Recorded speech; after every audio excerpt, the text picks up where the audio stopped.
3 दिन से जारी सियासी बाज गश्त आज पार्लियामेंट में पहुंच गई। परवेज मुशर्रफ खुद तो बैरून मुल्क चले गए, हुकूमत और ऑपोजिशन को आपस में उलझा गए।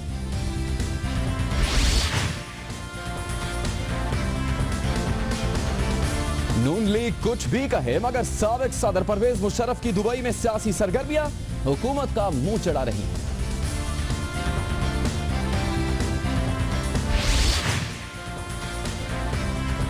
कारकुनों की जानिब से रहनुमाओं से नारवा सलूक से दल बर्दाश्ता। MQM लंदन के अहम रहनुमा अनीस एडवोकेट ने भी मुत्तहिदा से ताल्लुक तोड़ लिया। 19 मई 2013 को 9-0 पर पेश आने वाला वाकया मुस्तफा कमाल के काफिले में इजाफे की एक बड़ी वजह बन रहा है। मुत्तहिदा कौमी मूवमेंट को शिकायत भी इस्टेब्लिशमेंट से है और इसका अजाला भी इस्टेब्लिशमेंट से ही चाहती है। MQM की इस्टेब्लिशमेंट से मुतालिक पॉलिसी कंफ्यूजन का शिकार है।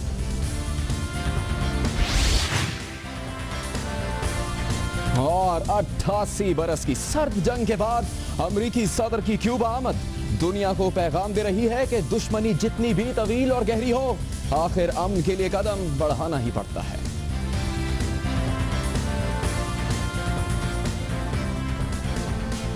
अस्सलाम वालेकुम, मैं हूं मोहम्मद जुनैद। शाहजेब खानजादा की चंद रोज की गैर मौजूदगी में इस प्रोग्राम की मेजबानी मैं कर रहा हूं। प्रोग्राम का आगाज करते हैं साबिक सदर जनरल रिटायर्ड परवेज मुशर्रफ से। साबिक सदर तो मुल्क से चले गए हैं लेकिन जिक्र अभी भी उन्हीं का हो रहा है। साबिक सदर जनरल रिटायर्ड परवेज मुशर्रफ को बैरून मुल्क जाने की इजाजत देने पर ऑपोजिशन जमातें हुकूमत पर सख्त तनकीद कर रही हैं। पीपल्स पार्टी और नून लीग एक दूसरे को मुनाफिकत के ताने दे रहे हैं और यही नहीं, आज पार्लियामेंट का मुश्तरका इजलास, इसमें भी तनकीद और तानों का सिलसिला जारी रहा है। वजीर आजम नवाज शरीफ भी इजलास में शरीक थे जहां ऑपोजिशन जमातों ने हुकूमत को तनकीद का निशाना बनाया। पाकिस्तान तहरीक इंसाफ के वाइस चेयरमैन शाह महमूद कुरैशी बोले कि पार्लियामेंट में परवेज मुशर्रफ के बैरून मुल्क जाने का मामला उठाते हैं। उन्होंने कहा कि परवेज मुशर्रफ आर्टिकल 6 के मुल्जिम हैं, उन्हें बाहर कैसे जाने दिया गया, हुकूमत ने क्या डील की है बताया जाए। कौमी असेंबली में ऑपोजिशन लीडर खुर्शीद शाह ने कहा कि वो तस्लीम करते हैं कि उनके दौर में मुशर्रफ को बाहर जाने दिया गया। उनकी हुकूमत कमजोर थी लेकिन मौजूदा हुकूमत तो शेर थी, फिर कैसे मुशर्रफ भाग गए। खुर्शीद शाह ने यह भी कहा है कि हुकूमत मुशर्रफ का फैसला पार्लियामेंट के जरिए करती तो हालात और होते। सेनेट में ऑपोजिशन लीडर एतजाज अहसन ने यह कहा कि काश चौधरी निसार अदालत का ऑर्डर भी पढ़ लें, सुप्रीम कोर्ट ने कोई हिदायत नहीं की। पख्तूनख्वा मिली अवामी पार्टी के सरबराह महमूद अचकजई ने कहा कि परवेज मुशर्रफ के जाने से मुंह पर तमाचा लगा है। तनकीद के जवाब में विफाकी वजीर दाखिला चौधरी निसार भी बोले, कहते हैं कि तयन किया जाए कि मुशर्रफ के मामले पर बहस करनी है तो वो शोर मचाने वालों को तफसीली जवाब भी दे सकते हैं। हुकूमत ने मुशर्रफ को इलाज या किसी और वजह से बाहर नहीं भेजा। मुशर्रफ अदालती फैसले के तहत बाहर गए। अदालत ने उनसे मुतालिक जो फैसला किया हुकूमत अमल करेगी। इंटरपोल समेत तमाम कानूनी वसाइल इस्तेमाल करके उन्हें वापस भी लाएगी। उन्होंने कहा कि क्या पीपल्स पार्टी के दौर में मुशर्रफ मुल्जिम नहीं थे? पीपल्स पार्टी ऐसी बातें करके अपनी नाअहली छुपा नहीं सकती। इससे पहले चैम्बर में सहाफियों से गैर रस्मी बातचीत करते हुए चौधरी निसार ने यह भी कहा था कि हुकूमत को परवेज मुशर्रफ के पाकिस्तान वापस आने की कोई जमानत नहीं दी गई है। हुकूमत की सुप्रीम कोर्ट में यही पिटीशन थी कि जाने दिया गया तो फिर वापस नहीं आएंगे। साबिक सदर general retired Parvez Musharraf Peoples Party दौर में भी मुल्क से बाहर चले गए थे और इस मरतबा वो अदालतों में चल रहे मुकदमात के दौरान खराबी सेहत का उज़र पेश करके बाहर गए हैं। अब वो दुबई में अपनी पार्टी के मामला देख रहे हैं, लोगों से, पार्टी वर्कर्स से मुलाकातें कर रहे हैं। बैरून मुल्क से सामने आने वाली परवेज मुशर्रफ की तस्वीर से वो बज़ाहिर काफी सेहतमंद दिखाई दे रहे हैं, बल्कि यही नहीं, सोशल मीडिया पर आने वाली तस्वीर के हवाले से ये तासुर रहा है कि ये जानबूझकर जारी की जा रही हैं और उनका मकसद शायद मुल्क में मौजूद सियासी क़यादत को शर्मिंदा करना भी है। नून लीग कुछ भी कहे, परवेज मुशर्रफ की दुबई में सियासी सरगर्मियां हुकूमत का मुंह चढ़ा रही हैं। मुल्क के अंदर उनको बाहर जाने की इजाजत देने पर सियासी महाजराई पूरी जोर से जारी है। अब साबिक सदर जनरल रिटायर्ड परवेज मुशर्रफ के मामले पर सियासी जमातों की जानिब से एक दूसरे को हदफ तनकीद बनाने से और जमहूरी कुव्वतों की आपसी लड़ाई से सवाल ये उठ रहा है कि क्या जमहूरियत को कोई फायदा होगा, क्या इस लड़ाई से जमहूरियत की कोई खिदमत होगी? ये सवाल सियासी जमातों को एक दूसरे से नहीं अपने आप से पूछने की जरूरत है। अभी बात करेंगे, हमारे साथ मौजूद हैं पीपल्स पार्टी के सीनियर रहनुमा सेनेटर सईद गनी साहब।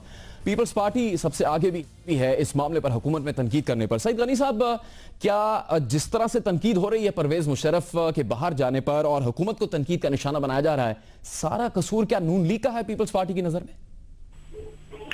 देखिए, नून लीग का कसूर इसलिए है कि वो इस वक्त हुकूमत में है, और नून लीग का कसूर इसलिए भी है कि वो लोगों को झूठ बोल के, धोखा दे के, गुमराह करके गलत हकायक उनके सामने ला रहे हैं।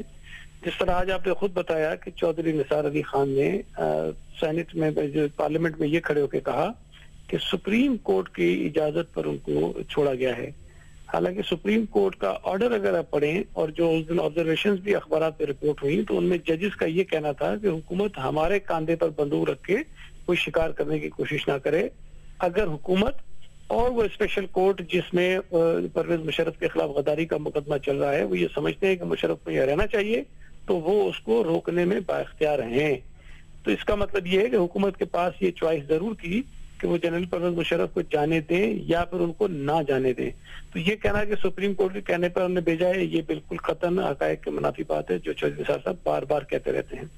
दूसरी बात, अभी आपने खुद बताया कि उन्होंने चैम्बर में साथियों से बात करते हुए ये कहा कि परवेज मुशर्रफ की वापसी की कोई जमानत या कोई बात तो नहीं की गई। हालांकि खुद उन्होंने अपनी प्रेस कॉन्फ्रेंस, जो हफ्तावार एक प्रेस कॉन्फ्रेंस करते हैं मशहूर व मारूफ 2-3 घंटे की, उसमें उन्होंने ये कहा था कि जनरल परवेज मुशर्रफ के वकला ने ये लिख कर दिया है कि चंद हफ्ते बाद इलाज करवा के वापस आ जाएंगे।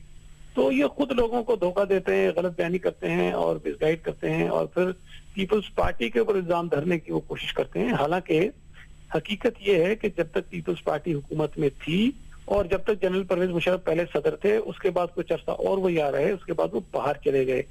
अगर मोहतरमा बेनजीर भुट्टो शहीद की एफआईआर में उनका नाम आ गया था, तो एफआईआर में नाम आने की बुनियाद पर किसी को रोका नहीं जा सकता। उस वक्त उनके खिलाफ आर्टिकल 6 की कार्रवाई का आगाज नहीं हुआ। जब वो आगाज शुरू हुआ तो परवेज मुशर्रफ पाकिस्तान में नहीं थे, पाकिस्तान से बाहर थे, और जब तक पीपल्स पार्टी की हुकूमत में रही वो पाकिस्तान वापस नहीं आए थे। तो ये सईद गनी साहब, आप जिस तरह फरमा रहे हैं, सवाल ये बनता है कि पीपल्स पार्टी चाहती क्या थी। चौधरी निसार भी कह रहे हैं कि पीपल्स पार्टी अपनी नाअहली छुपा नहीं सकती। जो आसिफ जरदारी साहब ने गुफ्तगू की हुई एक मरतबा सदर बनने से पहले 2008 में और फिर 2010 में, उनकी जरा गुफ्तगू हम आपको सुनवाते हैं, फिर आपसे सवाल करना चाहेंगे। पाकिस्तान पीपल्स पार्टी ने कभी भी कॉन्स्टिट्यूशनल प्रेसिडेंट नहीं माना है जनरल मुशर्रफ को, और ये मैं काफ़ी दफ़ा कह चुका हूं। बट मैंने उसके साथ ये भी कहा है कि पाकिस्तान पीपल्स पार्टी एक वर्किंग रिलेशन में प्रेसिडेंट मुशर्रफ के साथ चल रही है। We intend to walk him away rather than impeach him away. हमने आपके मुखालिफ, आपको सिक्योरिटी ना देने वाला परवेज मुशर्रफ, उसको हमने प्रेसिडेंसी से भगा दौड़ाया, और आज जो कहता था कि मैं आपको नहीं आने दूंगा, उसे हम नहीं कहते कि मत आओ, मगर वो खुद पाकिस्तान नहीं आ सकता। आज वो खुद जला वतन है। ये तारीख का सबक है। सईद गनी साहब, जरदारी साहब तो ये फरमा रहे थे कि we intend to walk him away. आप नून लीग पे तनकीद करें, आपका हक है, लेकिन पीपल्स पार्टी तो ये कह रही थी कि वो वर्किंग रिलेशनशिप में है परवेज मुशर्रफ से। इस तरह की बातें जरदारी साहब ने कही। देखिए, पहली बात तो ये हकीकत है कि जब हम हुकूमत में आए 2008 में, तो परवेज मुशर्रफ सदर पाकिस्तान के ओहदे पर विराजमान थे, और इस मुल्क की अदालतों ने और कुछ सियासी जमातों ने उनको सदर चुना था। और ये भी हकीकत है कि पीपल्स पार्टी ही वो वाहिद जमात थी जिसने इस बात का आगाज किया कि जनरल परवेज मुशर्रफ को ऐवान सदर से निकाला जाए, और ये बाकी जमातों को अपने साथ मिलाया और फिर मजबूर किया जनरल परवेज मुशर्रफ को कि वो रिजाइन करें ओहदे से। और उस वक्त के हालात को अगर आप सामने रखें तो जनरल परवेज मुशर्रफ के सदारत पर होने की वजह से इस पूरे डेमोक्रेटिक सिस्टम को खतरा था। वो बैठकर तकरीरें भी अजीब किस्म की करते थे और एक मॉनिटर की तरह जो है वो पूरी हुकूमत को हमारे चलाने की कोशिश कर रहे थे। तो उस वक्त पीपल्स पार्टी ने पहल की और बाकी जमातों ने हमसे इत्तेफाक किया, और इस बात पर तय हुआ कि जनरल परवेज मुशर्रफ को ऐवान सदर से निकालना है। और जब उसको निकाला गया तो फिर दूसरा जो टारगेट था वो ये था कि किसी तरह इस आइन को हम ठीक करें जिसका सत्यानाश जनरल परवेज मुशर्रफ ने किया है, और उसकी तरफ हम फिर 18वीं तरमीम की सूरत में गए, और जनरल परवेज मुशर्रफ इस मुल्क से बाहर चला गया और इस मुल्क में जो मामला चलते रहे सुकून के साथ। उसके बाद सुप्रीम कोर्ट का ये फैसला आया कि जनरल परवेज मुशर्रफ के खिलाफ इमरजेंसी जो उन्होंने नाफिज की थी उसकी बुनियाद पर आर्टिकल 6 का मुकदमा चलाया जाए। और जब वो जजमेंट आई तब भी ये कहना था कि इनके खिलाफ जो आप कार्रवाई करना चाहते हैं वो अक्टूबर 1999 से होनी चाहिए, ताकि जो एक बड़ा बहरान और बड़ी एक गद्दारी का जो उनसर था वो उस वक्त बनता है। इमरजेंसी तो एक बहुत छोटी सी बात थी, उस वक्त उन्होंने पूरे आइन को जो है वो खत्म किया, प्राइम मिनिस्टर को अरेस्ट किया। लेकिन सईद गनी साहब, सदारत से उनको हटाना ठीक है, पीपल्स पार्टी उसका क्रेडिट ले रही है, लेकिन वो जब बाहर गए तो आपके दौरे हुकूमत में गए, मुलजिम तो उस वक्त भी थे, इल्जामात तो मोहतरमा बेनजीर भुट्टो के हवाले से जो उन पर लगाए गए थे वो आपकी जमात की तरफ से पहले लगा दिए गए थे। तो फिर उनके बाहर जाने पर जरदारी साहब का फखर से कहना कि हमने उसको भगा दिया, और अब नून लीग को यह कहना कि आपके हुकूमत में वो क्यों चला गया बाहर, ये गलत नहीं? नहीं, देखें, अब मैं फिर दोबारा दोहराता हूँ कि उस वक्त के हालात को अगर आप सामने रखें तो उस वक्त जमहूरियत नई आई थी और उसको बड़े चैलेंजेस दरपेश थे। अगर उस वक्त लोग ये समझते हैं कि हम जनरल परवेज मुशर्रफ को ऐवान सदर से निकलते ही गिरफ्तार कर लेते, तो उस वक्त उनके खिलाफ कोई ऐसी चीज नहीं थी कि हम उसको गिरफ्तार करते, फिर ये इंतकामी कार्रवाई का एक उनसर जो है वो सामने आता। जनरल परवेज मुशर्रफ के खिलाफ आर्टिकल 6 की कार्रवाई उनके पाकिस्तान से जाने के बाद शुरू हुई है और वो इस वक्त मुल्क में नहीं थे। और मुझे अच्छी तरह याद है, जो आज चौधरी निसार हवाला दे रहे थे कि मैंने 2011 में तकरीर की थी और मैंने कहा था कि इनके खिलाफ कार्रवाई करें, तो उस वक्त गिलानी साहब ने फ्लोर ऑफ द हाउस ये भी कहा था कि ठीक है, ये करारदाद लेकर आ जाए पार्लियामेंट में और हम उस करारदाद की रोशनी में उसके खिलाफ कार्रवाई कर देंगे। चौधरी निसार अली खान साहब भाग गए थे, वो करारदाद नहीं लेकर आए पूरे पीपल्स पार्टी के दौर के अंदर। और जनरल परवेज मुशर्रफ भी पीपल्स पार्टी के खौफ की वजह से इस पूरे दौर में पीपल्स पार्टी की हुकूमत में वापस नहीं आए, और जब पीपल्स पार्टी की हुकूमत खत्म हुई, केयरटेकर गवर्नमेंट आई, तो फिर वो वापस आए। तो ये सारी चीजें देखें, और ये भी हकीकत है, उन्होंने टीवी इंटरव्यू पे कहा था जब उनसे पूछा गया कि आप डिनर किसके साथ करना पसंद फरमाएंगे, नवाज शरीफ के साथ या आसिफ के साथ, तो उन्होंने कहा जी अगर आप मुझे बहुत मजबूर करेंगे तो मैं नवाज शरीफ के साथ कर लूंगा। इसका मतलब है कि पीपल्स पार्टी और आसिफ जरदारी को वो किसी तौर में पसंद नहीं करते थे। बहरहाल ये हकायक है, लोगों के सामने है। अब अगर मुस्लिम लीग नून की हुकूमत आज जो उनकी अपनी कोताही है, जो कमजोरी है, जो उन्होंने बुज़दिली दिखाई है, उसको अगर उस आड़ में छुपाना चाहते हैं तो फिर ये उनकी मर्जी है। लेकिन हकीकत यह है कि बुलंद बांग दावे उन्होंने किए थे, ये बात उन्होंने की थी, क्रेडिट लेने की कोशिश उन्होंने की थी कि हमने एक आर्मी डिक्टेटर के खिलाफ जो है वो आर्टिकल 6 का मुकदमा शुरू कर दिया है और हम उसको एक मंतकी अंजाम तक पहुंचाएंगे। और खुशी शाह साहब ने वो बेशुमार तकारीर जो हैं आज अपनी तकरीर में वहाँ बयान फरमाई, जो इनके वज़रा कहते रहे। ठीक है, जो बातें उन्होंने कही उस पर कायम रहे। बहुत शुक्रिया सईद गनी साहब प्रोग्राम में वक्त देने के लिए। जो पीपल्स पार्टी का मौक़िफ़ है, लेकिन हो ये रहा है कि पीपल्स पार्टी नून लीग पर इल्जाम लगा रही है मुनाफिकत का, और नून लीग पीपल्स पार्टी को कह रही है कि वो अपनी मुनाफिकत छुपा नहीं सकती। पार्लियामेंट का मुश्तरका इजलास अभी जारी रहना है, देखना यह है कि किस तरह से दोनों जमातें एक दूसरे पर इल्जाम लगाती हैं और नून लीग का आगे चलकर मौक़िफ़ क्या होता है। अभी प्रोग्राम में एक ब्रेक लेंगे, जिसके बाद बात करेंगे कि मुस्तफ़ा कमाल के काफिले में एक और अहम रहनुमा शामिल हो गए हैं, ऐसे रहनुमा जो कि लंदन में मुत्तहिदा कौमी मूवमेंट के सेकंड इन कमांड समझे जाते थे। अनीस एडवोकेट ने आज मुस्तफ़ा कमाल के साथ शामिल होते हुए क्या कुछ कहा, उनसे भी बात करेंगे। वो हमें प्रोग्राम में ज्वाइन करेंगे एक ब्रेक के बाद।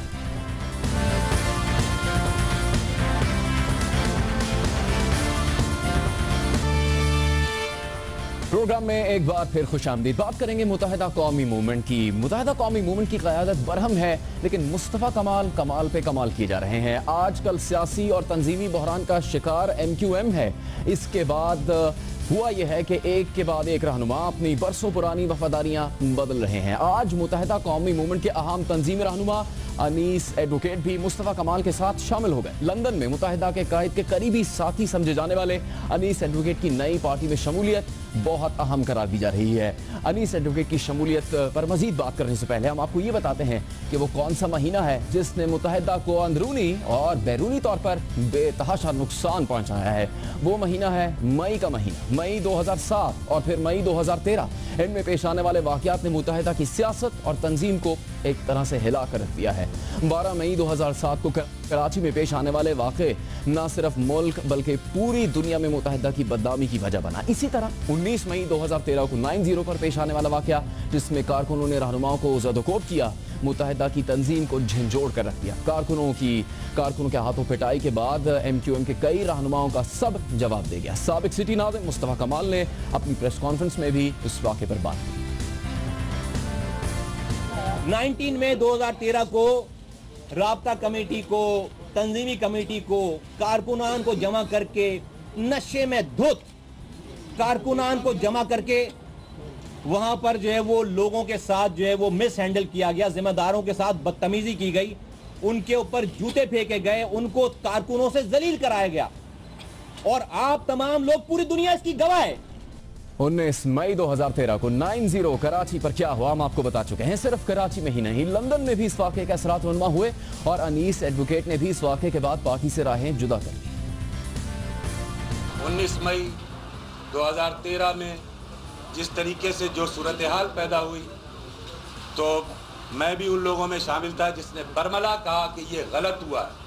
और मेरी इस बात की गवाही ये मीडिया में देख रहे होंगे इंटरनेशनल सेक्रेटरीट के तमाम लोग कि मैं उस दिन कह के गया कि तुमने अपने कब्र में कील आखिरी ठोक दी है, तुमने पार्टी को तबाह कर दिया। 1 मई में सियासी बदनामी, 2 मई में तंजीमी जलजला और अब एक बार फिर मई आने वाला है। मुत्तहिदा कौमी मूवमेंट सियासी और तंजीमी मुश्किलात का शिकार है। MQM छोड़ने वाले एक और रहनुमा अनीस एडवोकेट ने भी आज मुत्तहिदा के कायद पर संगीन इल्जामात लगाए, उन्हें वतन वापस आने और इलाज करवाने का मशवरा भी दे डाला। हाँ, इस बात को मैं मानता हूँ कि आपने जो मकसद दिया था, आपने जो मंशूर दिया था, जो आपने कौम की दुखती रख पे जो हाथ रखा था, वो दुरुस्त था। वो नाइंसाफियों के खिलाफ जो आपने जदोजहद की थी, बहुत सही ट्रैक पे शुरू की थी। लेकिन अफसोस इस बात का है कि आपने कभी सच सुना नहीं, आप सच सुनने के लिए तैयार नहीं हुए। इस वक्त आपकी ये सिचुएशन नहीं है कि आप महाजिर कौम की क़यादत कर सकें। आप इस बात को समझ लीजिए कि अब आप महाजिर कौम की क़यादत के अहल नहीं रहे। अपने वतन आ जाइए, अपना इलाज कराइए, अपने मुल्क आइए, अपने लोगों में रहिए, अपने दरबारियों से अपनी जान छुड़ाइए। ये वो दरबारी, वो गिद्ध हैं जो सिर्फ आपको देख रहे हैं कि जब आपकी सांस निकले तो कोई आपकी आंख नोच रहा होगा, कोई आपके कान नोच रहा होगा, कोई आपका मांस नोच रहा होगा। बात यह है कि ये कोई पहला मशवरा या इल्जाम नहीं। इससे पहले मुस्तफा कमाल और उनके साथ देने वालों ने भी मुत्तहिदा के कायद पर इसी तरह के इल्जाम लगाए। ये दौर आ गया है कि पहले तो रात में तकरीर नहीं होती थी, पहले रात में जो है वो मूड ऑफ होता था, मूड खराब होता था कसरत शराब नोशी की वजह से। अब दिन और रात में कोई फर्क ही नहीं रह गया। कभी कभी रात में हैप्पी आवर शुरू होता था और वो हैप्पी आवर में हम सब हैप्पी रहते थे। वो फिर मसला ये शुरू हो गया कि वो रात का हैप्पी आवर जो है चूंकि वक्त और उससे आज़ादी हो गई, तो वो दिन में भी हैप्पी आवर शुरू हो गया और फिर वो हैप्पी आवर जो हैप्पी 24 आवर हो गया। तो हमको क्या मिला है? मॉर्फिन के इंजेक्शन, नशे में धुत तकारीरें, खवातीन और मर्दों की वो बातें जो दुनिया में सबको पता है, हज़रत आदम से हज़रत हव्वा से सबको पता है। ऐसा भी नहीं है कि इन रहनुमाओं ने सिर्फ इल्जामात ही लगाए हों, बल्कि अमली कोशिशें भी की। हमने अपने प्रोग्राम में मुत्तहिदा के सीनियर रहनुमाओं की अपने कायद से मुलाकात और फिर उनके इलाज के लिए दवाओं की खबर दी, जिसकी तस्दीक इसी प्रोग्राम में मुस्तफा कमाल ने शाहजेब खानजादा से गुफ्तगू करते हुए दी। ये किसी को पता भी नहीं है, पता नहीं आपको कहां से पता चली ये वाली बात। तो मैंने इनिशिएटिव लिया कि नहीं यार, अगर एक इंसान अपने आप को तबाह कर रहा है तो क्या हम उसको छोड़ दें कि भाई हमें जो है क्या है। अल्ताफ साहब जो है वो किस दिन जो है वो ऑफिस आएंगे, इसलिए कि वो रोजाना ऑफिस नहीं आते, तो हमें पता चला कि एक जरीदे को इंटरव्यू देने उन्होंने जो है वो आना है। हम एक दिन पहले उससे वहां पर पहुंच गए और छुप के रहे वहां पे लंदन में कि अल्ताफ हुसैन साहब जब आएंगे तो हम जाकर हम कहेंगे कि बस आपने अपना अगर ख्याल नहीं रखना तो हम सब लोग पार्टी छोड़ रहे हैं। उन्होंने हमारी बात मानी। उस वक्त जो हमने पैर पकड़े सबने जाके, तो खुदा के वास्ते इस कौम पे रहम करें, इस कम्युनिटी पे रहम करें। कौन है आपके सवा जो है वो चलाने वाला, सारी चीजें करने वाला? बात मानी, समझ गए, बात मानी। गैर ही हैब में 40-45 दिन 50 दिन का जो है वो सारा सिलसिला जो है वो ठीक रहा, 2 महीने 3 महीने ठीक रहे सारा, फिर उसके बाद जो है वो वही चाल करे। मुत्तहिदा के कायद ने 2 माह तक अपना इलाज करवाया, मगर मुत्तहिदा के कायद एक बार फिर पुरानी लत में मुब्तला हो गए और फिर सूरत हाल बिगड़ते बिगड़ते इस हद तक पहुंच गई कि उनके दिफा में लड़ने वाले रहनुमाओं की हिम्मत भी जवाब दे रही है। वो एक एक करके मुत्तहिदा छोड़ रहे हैं और मुस्तफा कमाल का साथ दे रहे हैं। आज मुस्तफा कमाल के काफिले में शामिल होने वाले अनीस एडवोकेट का शुमार पार्टी के अहम तंजीमी रहनुमाओं में होता है। वो हैदराबाद के जोनल इंचार्ज रहे, राबता कमेटी में रहे और लंदन में मुत्तहिदा के कायद के करीबी साथी रहे। वो भी आज मुत्तहिदा छोड़ गए हैं। ऐसा क्या हुआ कि उन्हें मुत्तहिदा से राहें जुदा करनी पड़ी? पूछेंगे अनीस एडवोकेट से। हमें प्रोग्राम में ज्वाइन किया। अनीस साहब, आपके वक्त का शुक्रिया। आप जिनके शफात किए हैं, बहुत ज्यादा आपने बातें की हैं, उनसे पहले हम आपसे ये पूछना चाहेंगे, क्योंकि आपकी लंदन में बड़ी आपका अहम रोल था। ये बताइए कि डॉक्टर इमरान फारूक और मुत्तहिदा के कायद के आपस में जो इख्तलाफात थे वो क्या थी? उनकी राहें क्यों जुदा हुई? देखिए, इमरान भाई शहीद, अल्लाह उनको जन्नत नसीब करे, वो भी इसी चीज के मारे थे कि तौहीन आमेज रवैया, बेइज्जती करना। एक आप पार्टी का कन्वीनर बना रहे हैं, आपका सिपह सालार है वो, और आप सिपाहियों से उसको पिटवाएं, उसको बेइज्जत करवाएं, कभी किसी को कहे कि इसकी बेइज्जती करो। तो देखिए, इमरान फारूक जैसा सीनियर आदमी भी तो ऐसा वक्त आया कि उसने चाबियां टेलीफोन के जिस फोन पे ये थे उसके ऊपर दे मारी हो। अनीस साहब, आप ये कह रहे हैं कि डॉक्टर इमरान फारूक की भी बेइज्जती की जाती थी वहां पर? बेअंतहा ना सिर्फ खुद करते थे बल्कि करवाते भी थे, लेकिन उसकी कोई लोगों को मजबूर करते थे कि डॉक्टर इमरान फारूक की बुक को बेइज्जत करो। लेकिन उसकी कोई वजह होगी अनीस साहब, बिला वजह तो बेइज्जती नहीं हो सकती किसी की। देखिए, वो हमेशा खौफ का शिकार रहे हैं कि पार्टी में कोई मजबूत लोग अगर पार्टी के अंदर मजबूती पैदा उनमें उनकी शख्सियत बनती है तो उनकी ख्वाहिश होती है कि मेरे अलावा किसी की शख्सियत ना बने। हालांकि अगर किसी मुस्तफ़ा कमाल की शख्सियत बनी तो यकीनन उनकी भी तो इज्जत में इजाफा हुआ ना।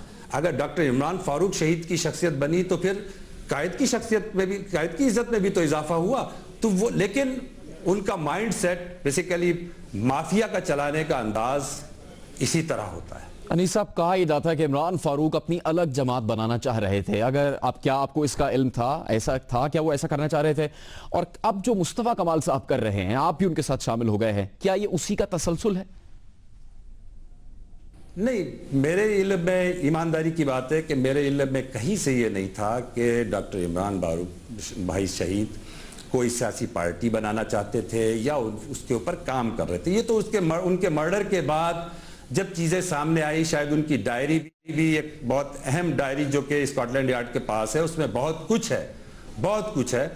उसमें से चीजें जब बाहर निकली तो पता चला कि डॉक्टर साहब किसी अपने पेपर वर्क पे या लोगों से कांटेक्ट में, चंद मखसूस लोगों से कांटेक्ट पे थे और अपना जहन बना रहे थे। तो मैं नहीं समझता कि कम से कम मेरे इल्म में ये बात। ठीक है, 2010 सितंबर में अली साहब इमरान फारूक का कत्ल हुआ, जिसके बाद तहकीकात शुरू हुई। मोहम्मद अनवर और तारिक मीर साहब ने जो इंकशाफात किए हैं, जो बयानात दिए हैं, क्या आपको उसका इल्म था उस वक्त कि उनकी रॉ से मीटिंग्स होती थी, उनके रॉ के लोगों से ताल्लुकात थे, मनी लॉन्ड्रिंग के लिए पैसे लेते थे वो? क्या आपको इसका इल्म था कि आंखों के सामने होता था ये सब कुछ? यकीनन सब चीजें तो आंखों के सामने हो रही थी और इस बात की उन्होंने मेरे सामने खुद भी तस्दीक की कि भाई क्या करते। जब हम बयान देने गए तो वो तो ऑडियो वीडियो और रिकॉर्ड सामने रखते चले जा रहे हैं, तो उससे इनकार नहीं किया जा सकता था। इसका मकसद स्कॉटलैंड यार्ड के पास, ब्रिटिश इंटेलिजेंस के पास पहले से ऐसी चीजें मौजूद थी कि जो सामने रखी गई, जिसका वो इनकार नहीं कर सके। हालांकि कोशिश की, बाद में पार्टी ने भी कोशिश की, यहाँ से बैरिस्टर फरोग नसीम साहब को भी भेजा कि ये अनवर साहब का बयान जो है ना वो रिवर्स करवा लिया जाए और कह दिया जाए कि ये बात सही नहीं है, हम इस बात को तस्दीक नहीं करते। लेकिन वहाँ का कानून है, एक दफा आप वहाँ पे आपको डंडे के जोर पे मार पीट करके आपको बयान नहीं आपसे लिया जाता है। बहुत मोहब्बत के साथ चाय, कॉफी, लंच सब चीज पेश की जाती है, इज्जत एहतराम के साथ। तो खौफ का अंसर नहीं होता है, वो प्रूफ के साथ, डॉक्यूमेंट्री प्रूफ के साथ बात करते हैं। साहब, आप कह रहे हैं आपको इल्म था कि उन्होंने जो बयान दिए उस वक्त तो बातें होती थी, रॉ से ताल्लुकात थे, तो फिर क्या आपने कभी उनसे पूछा नहीं इन सब बातों के बारे में? और हमें ये बताइए कि ये सब कैसे आवाम समझे या हम, कि आप फिर उसमें शरीक नहीं है या आप उसका हिस्सा नहीं है, आप भी उसमें शामिल थे? नहीं, मैंने ये नहीं कहा। मैंने कहा जो ऑफिस के अंदर जो माहौल है, जो ऑफिस के अंदर जो सिचुएशन है, कायद अपने मुंह से खुद जिक्र कर देते थे, तो उसमें मैं क्या कह सकता हूं। हाई लेवल कमीशन बनाए जाए, जो डॉक्यूमेंट्री आई है, जो डॉक्यूमेंट्स आए हैं, उसको बहुत ही बारीक बीनी के साथ खुला उसमें मुकदमा चलाया जाए। मेरा जब हिस्सा साहब, आपने 19 मई 2013 के वाक़े का जिक्र किया है और आपको बहुत करीब समझा जाता था अल्ताफ हुसैन का। आपने कहा भी प्रेस कॉन्फ्रेंस में कि जब 9-0 पर कुछ रहनुमा ऊपर छत की जाने भाग रहे थे और उनको मारने पीटने की कोशिश की जा रही थी, तो आपने अल्ताफ हुसैन साहब से कह दिया कि ये ठीक नहीं है और ये गलत है, आपने उसके खिलाफ एहतजाज किया। क्या हुआ था उस दिन? और फिर अब मुत्तहिदा के कायद ने आपसे क्या कहा? फिर मैंने पूछा, उन्होंने तस्दीक की, उन्होंने कहा कि बिल्कुल ये तो डॉक्यूमेंट रख दिए, उससे हम इनकार नहीं कर सकते थे। आपने ये भी कहा है आज प्रेस कॉन्फ्रेंस में अनीस साहब के एमक्यूएम के कायद क़यादत के काबिल नहीं है बल्कि उनको इलाज की ज़रूरत है। तो क्या आपके दोस्त और आपके साथी अब रज़ा हारून साहब ने जो जिक्र किया है हैप्पी आवर का, क्या ये उसकी वजह से कहा आपने? बेसिकली ये प्री प्लान था और इसके अंदर वो लोग थे जो 15-15, 17-17 साल के बाद पार्टियों को छोड़ जाने के बाद अल्ताफ हुसैन को मुगल्लजात, उसकी जात पे कीचड़ उछालने के बाद वापस आए अपने मकासद के लिए, और वो अपने आप को समझे कि वो जनरल कल्लू हैं और जो कुछ भी है वो अब पार्टी को हाईजैक करेंगे, क्योंकि वो उनको अंदाजा हो गया था कि अल्ताफ हुसैन साहब की सेहत अब ऐसी नहीं है कि ज्यादा अरसे चले। नहीं साहब, क्या इसकी वजह क्या है? जो बाकी रहनुमा मुस्तफा कमाल साहब बता रहे हैं और वो रजा हारून साहब ने जो कहा वही इसकी वजह है, आप इसकी तस्दीक करेंगे? मैं तो जो कंडीशन देखता था जब मैं उनको स्टेज पे दोनों हाथों से पकड़ के चढ़ाता था, तो मैं तो बहुत करीब रहता था, तो मैं तो अंदाजा कर लेता था कि इस वक्त क्या कंडीशन है, और इसी बुनियाद के ऊपर मैं उनसे अक्सर कहता था, ज़ाहिर एहतराम था तो मैं उनसे डायरेक्ट तो नहीं कह सकता था कि भाई आप हैप्पी आवर में, मैं तो ये कहता था आपकी सेहत ठीक नहीं है, आपकी तबीयत ठीक नहीं है, आप आराम कीजिए। ये कोशिश करते थे कि उनको एहतराम भी मलूज़ खातिर रखें और उनको समझाने की भी कोशिश करें। हाँ, ये मेरी इतलात है कि डॉक्टर साहब उनको बिल्कुल बरमला कह चुके थे कि ये खराफात से आप अपने आप को अलग करें। मुझे याद है एक अंतहाई सीनियर एक बुजुर्ग ने और बहुत अहम शख्सियत, उन्होंने मुलाकात में उनसे कहा था कि या तो आप ये छोड़ दीजिए वरना सियासत आपको छोड़ देगी, और मुझे लगता है कि अब सियासत उनको छोड़ने वाली है। साहब, आप क्या इसकी तस्दीक करते हैं जो मुस्तफा कमाल साहब ने कहा कि 2009 में वो गवर्नर सिंध इश्रतुल इबाद और दीगर रहनुमा लंदन गए, उन्होंने अल्ताफ हुसैन की मिन्नतें की कि वो ये आदतें छोड़ दें, और फिर वो शायद गए भी रिहैब? ऐसा हुआ था? क्या आप मौजूद थे वहां पर? बिल्कुल 100%। मैं तो उन लोगों में, हम 2 अफराद थे जिसमें से मेरा मेन किरदार था। मैंने भी यहाँ पे फ़ोन करके कहा कि भाई अब कंडीशन इतनी ख़राब हो चुकी है कि अगर आप लोग नहीं आओगे तो मैं तो किसी दिन भी यहाँ से भाग जाऊँगा। तो फिर गवर्नर इश्रतुल इबाद भाई से भी बात की, अनीस कायम खानी भाई से भी बात की, रजा हारून भाई से भी बात की, मुस्तफ़ा कमाल भाई से भी बात की। आप तो फिर क्या MQM के कायद फिर रिहैब गए अनीस साहब?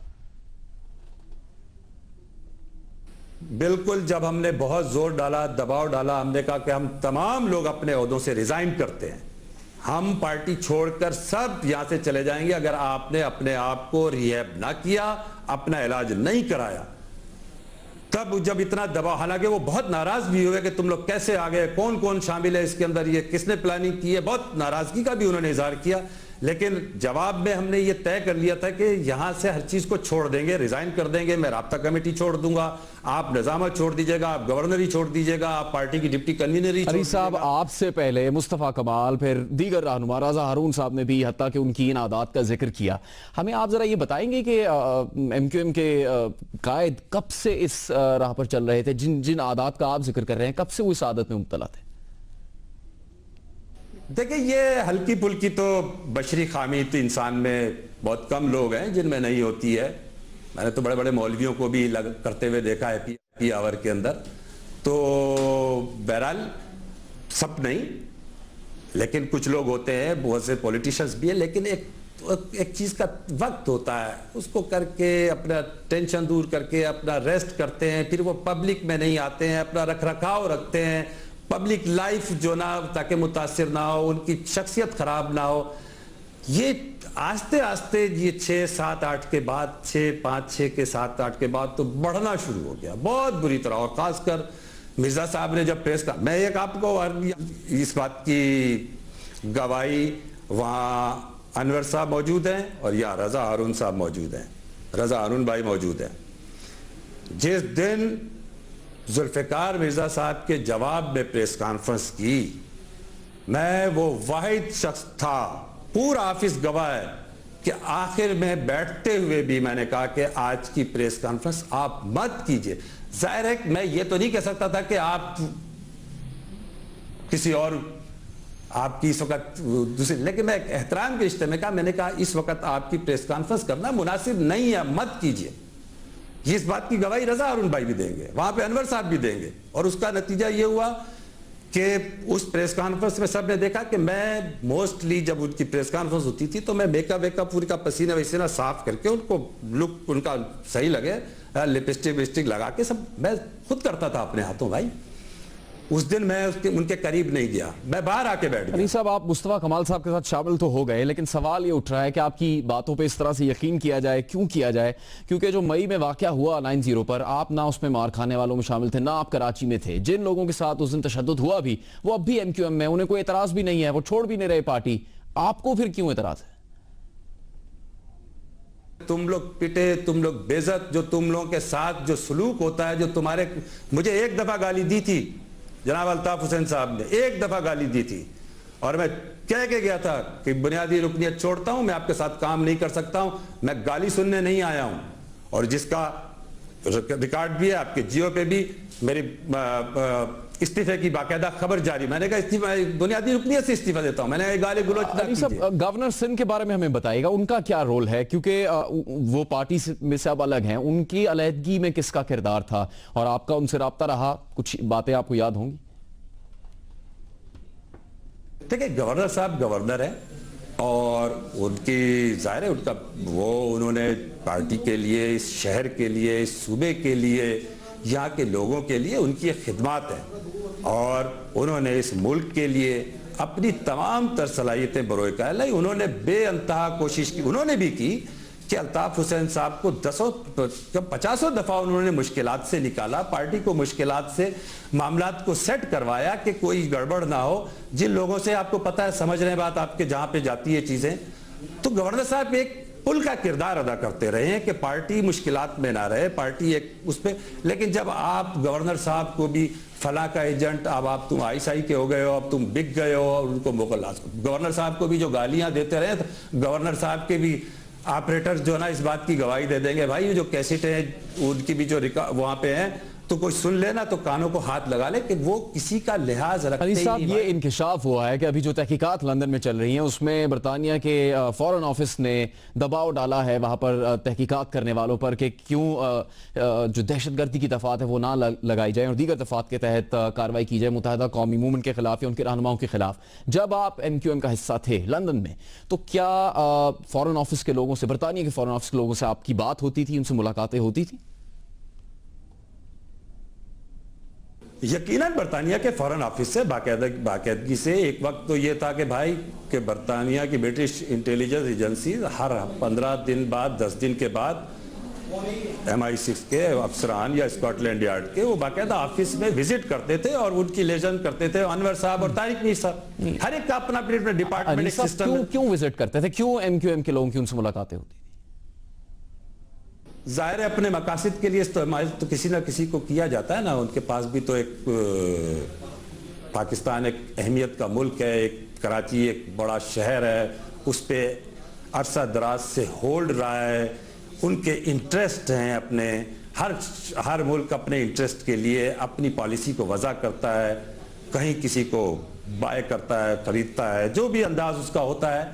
बहरहाल कुछ ना कुछ तो है सिलसिला। अनीस एडवोकेट साहब, बहुत शुक्रिया प्रोग्राम में अपना वक्त देने के लिए। और वो शामिल हो गए हैं मुस्तफा कमाल के साथ। मुस्तफा कमाल के साथ एक एक करके MQM के साबिक रहनुमा शामिल हो रहे हैं। वो ये कहते हैं कि 23 मार्च को अपनी पार्टी के नाम का ऐलान करेंगे और फिर अप्रैल में मुस्तफा कमाल और उनके दीगर साथी जो शामिल हो रहे हैं इस जमात का बड़ा जलसा भी होगा। एक तरफ MQM के ये लोग हैं, दूसरी तरफ MQM खुद है और उसकी शिकायत भी इस्टेब्लिशमेंट से है। लेकिन अब एक ऐसी बात सामने आई है कि MQM की क़यादत ने इस्टेब्लिशमेंट को ही ख़त लिखा है और उनसे ही ये कहा है कि वो MQM को गले लगाए और दहशतगर्दी के खिलाफ जो जंग लड़ी जा रही है उसमें MQM को शामिल करके ये जंग जीती जाए। क्या ख़त लिखा गया है, इसके बारे में आपको बताएंगे इस ब्रेक के बाद।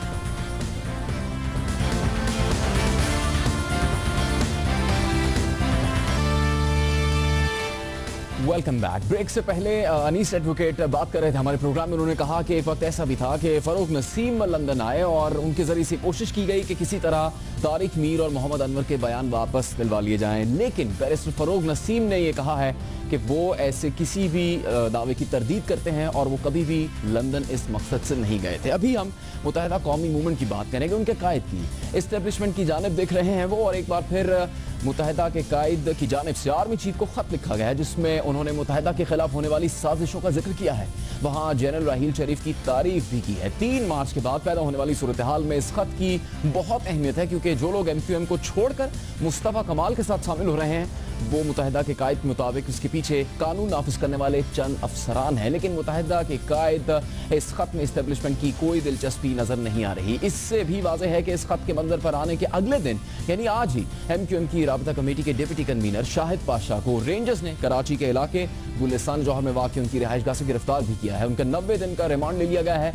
MQM के कायद की जानिब से आर्मी चीफ को जो खत लिखा गया उसके मुताबिक MQM को मुसलसल ये रिपोर्ट्स मौसूल हो रही हैं कि कराची, हैदराबाद और सिंध के दीगर शहरों में MQM के ओहदेदारान और मुंतखब नुमाइंदों को धमकी दी जा रही है कि अगर उन्होंने अपनी वफादारी नहीं बदली तो उन्हें भारतीय खुफिया एजेंसी रॉ से ताल्लुक और दहशतगर्दी के इल्जाम में गिरफ्तार कर लिया जाएगा। MQM कायद की जानिब से इस खत में मजीद कहा गया है कि कालाधन तंजीमों की जानिब से की जाने वाली दहशतगर्दी की कार्रवाइयों का इल्जाम भी MQM के कारकुनों पर थोपा जा रहा है। उन्होंने सवाल किया कि क्या इस तरह की हरकतों में मुलविस अफराद आइन के आर्टिकल 244 के तहत लिए गए हल्फ की खिलाफवर्जी नहीं कर रहे, क्या इस तरह वो पूरे इदारे की नेकनामी को नुकसान पहुंचाने का अमल नहीं कर रहे।